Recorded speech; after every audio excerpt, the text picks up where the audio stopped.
தமிழ்நாடு மின்சார வாரியத்திற்கு மின்மாற்றிகள் கொள்முதல் செய்ததில் தவறுகள் நடந்திருக்கிறது என்று ஒரு அமைப்பு புகார் தெரிவித்து நீதிமன்றத்திலும் அது குறித்து வழக்கு தாக்கல் செய்திருந்தார்கள்.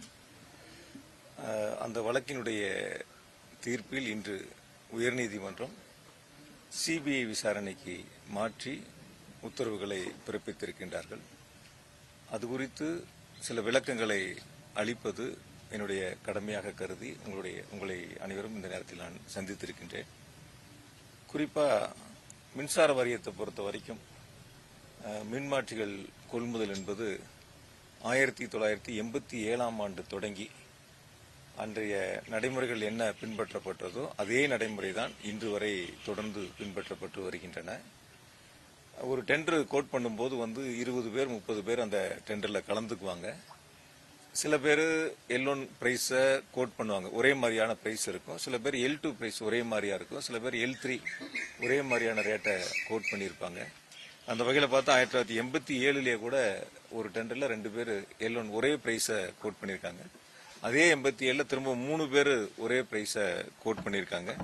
அதுக்கு அடுத்து பாத்தீங்கன்னா நீங்க வரிசையா 2006ல் L1 ஒருத்தர்னா L2 23 பேர் ஒரே பிரைஸை கோட் பண்ணிருக்காங்க. L3 அன்னைக்கு 18 பேர் ஒரே பிரைஸை கோட் பண்ணிருக்காங்க.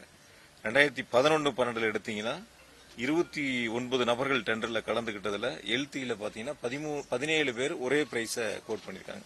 இப்படி 11-12 ஆரம்பிச்சு 13-14 13 அதே மாதிரி வரிசையா இப்ப வரைக்கும் ஒரு கிட்டத்தட்ட ஒரு 30 டெண்டருக்கு மேல போடப்பட்டதுல பாத்தீங்கன்னா 16-17ல 17 பேர் ஒரு டெண்டர்ல கலந்துக்கிறாங்க.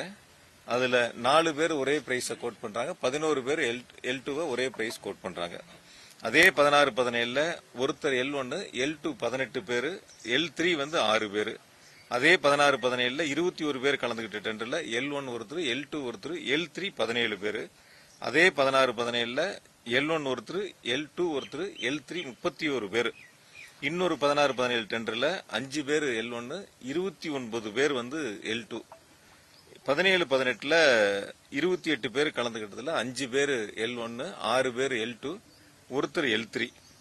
19-20ல 12 பேர் L1, ஒருத்தர் L2, 20 பேர் L3. அதே 19-20ல 11 பேர் L1, ஒருத்தர் L2, ஒருத்தர் 6 பேர் L3. இன்னொரு 19-20 டெண்டர்ல 12 பேர் L1 ஒரே பிரைஸ் கோட் பண்ணது 12 பேர்.